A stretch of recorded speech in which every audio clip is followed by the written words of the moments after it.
Rice star एक सुनसान रास्ते से दूसरे गांव के लिए जा रहा था। अचानक से उसके सामने एक ट्रक आ जाती है कि राइस स्टार अपनी बाइक दाएं की ओर मुड़ा लेता है। उसकी तेज स्पीड होने की वजह से उसका संतुलन बिगड़ जाता है। वो पेड़ से बचते बचाते वो गलती से एक गांव में घुस जाता है। तभी 7 बज जाते हैं। धीरे धीरे अंधेरा हो रहा था, पर उस गांव में घंटी की आवाज गूंजने लगती है। अलग अलग आवाजें आने लगती हैं। थोड़ी देर में वहाँ अफरा तफरी मच जाती है। लोग इधर उधर भाग रहे थे। दरअसल लोग अपने अपने घर में जा रहे थे। सभी के हाथ पैर कांप रहे थे। लोगों के चेहरे पर अलग ही चिंता थी। फिर राइस स्टार गांव में और घुसता जाता है। राइस स्टार कुछ पल के लिए सोच में पड़ गया। सभी लोग कहाँ गए कि सामने से लाल शर्ट पहना हुआ एक आदमी बड़ी तेजी से भागते हुए राइस स्टार के पास आता है और हांफते हुए कहता है, अरे भाई, इधर क्या कर रहे हो? 7:30 बजने ही वाले हैं। 5 मिनट रह गए बस। तुम शहर से आए हो लगते हो। चलो चलो मेरे घर में जल्दी, वरना वो आ जाएगी। आओ मेरे पीछे। फिर राइस स्टार बिना सवाल जवाब किए उस आदमी के पीछे जाने लगता है। राइस स्टार उसके सामने रुककर सवाल पूछता है,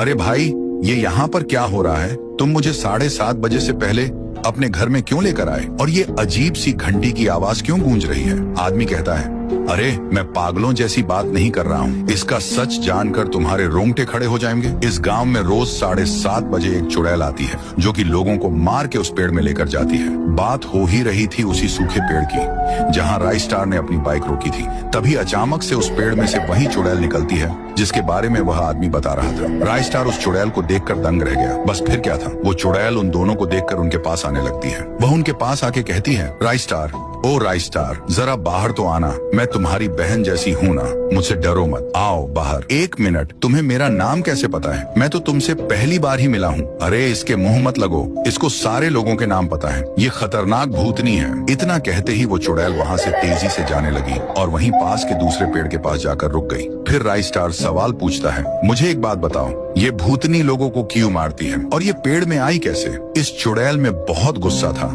ये कब से होने लगा? फिर आदमी बोलता है, बताना तो नहीं चाहिए, पर तुम अच्छे और नेक इंसान लगते हो करके मैं तुम्हें बता रहा हूँ। ये 10 साल पुरानी कहानी है। इस गांव में रहते थे गुड़िया और उसके पप्पा। उन्होंने गांव के सरपंच से पैसे लिए थे। बस इतना क्या था। सरपंच ने गुड़िया के पप्पा को उसी सूखे पेड़ पर उल्टा टांगा और गुड़िया के सामने बड़ी सी चाकू से पहले उसके पैर की चमड़ी उधेड़ दी। उसके बाद अंत में उसका सिर ही धड़ से अलग कर दिया। फिर उस क्रूर सरपंच ने गुड़िया को भी नहीं बख्शा। उसको कर्जदार की बेटी बोलकर गांव से धक्के मारा कर निकाल दिया गया और उसने भी ब्रिज से कूदकर अपनी जान ले ली। उसके बाद उसकी आत्मा उसमें से निकलकर उसी सूखे पेड़ में गई जहां पर उसके पप्पा को टांग कर मारा गया था। उसके बाद क्या था, वो एक लड़की के बदन में घुसकर वो अपनी साइकिल में बैठकर उस सरपंच को पूरे गांव में घसीटते हुए सूखे पेड़ में लेकर चली गई। उस पेड़ में सरपंच के हाथ, पैर, सिर, पेट सब उगाए थे।